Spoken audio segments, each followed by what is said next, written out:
بعد كده بدأ الشغل بتركيب وحدة التحكم الإلكترونية أو ال ECU. بعد ما فحص كل المكونات عمل خطة لتوزيع الأسلاك وتحديد مكان تثبيت الكنترول، وبشكل يسهل وصول المنفذ ال USB الخاص بالبرمجة. بعد كده أول خطوة عملها كانت تحديد مصدر كهرباء ويكون ب 12 فولت بيشتغل مع الكونتاكت عشان يدي الإشارة الأولية للكنترول بالتشغيل. فحص سلوك السيارة لحد ما لقى سلك معين بيدي قراية 12 فولت، وبعدها فرش الضفيرة بشكل مبدئي داخل السيارة، ووصل أسلاك الكهرباء العمومية والأرضي الخاص بالكنترول، وبعدها عدى الأسلاك من صدر السيارة ووصلها بالبطارية بشكل مؤقت. والخطوة اللي بعد كده كانت إنه يسطب برنامج هيلتك على اللابتوب، وصل الفلاشة باللاب وسطبه. الخطوة الجاية كانت إنه يحمل خريطة تشغيل أساسية مناسبة للموتور. حمل الخريطة دي على الكنترول، وبكده بقى عنده الإعدادات المبدئية اللازمة لتشغيل الموتور. وعشان يضمن إن توصيل الكهرباء يفضل مستقر وقوي، مد سلك كهرباء رئيسي من البطارية في مقدمة السيارة لحد منطقة الموتور اللي في الخلف. سلك الإشارة بتاع المارش وصله في ضفيرة الكنترول، وبكده بقى المارش جاهز يستقبل إشارة الدوران من الكنترول. ودلوقتي ظهرت قدامه مشكلة في نظام الحماية الأصلي بتاع اللامبورجيني.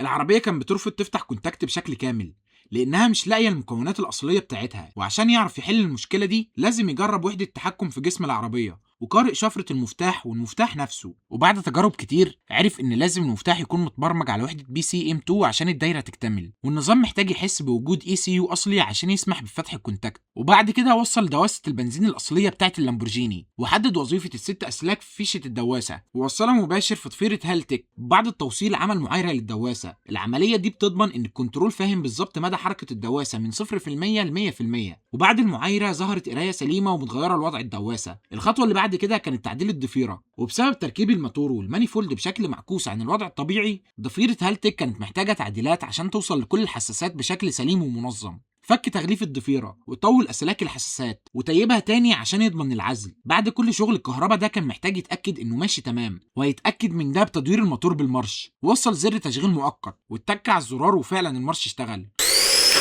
وكده اتأكد من إن كل التوصيلات الأساسية للكنترول والمارش سليمة وكل حاجة ماشية تمام.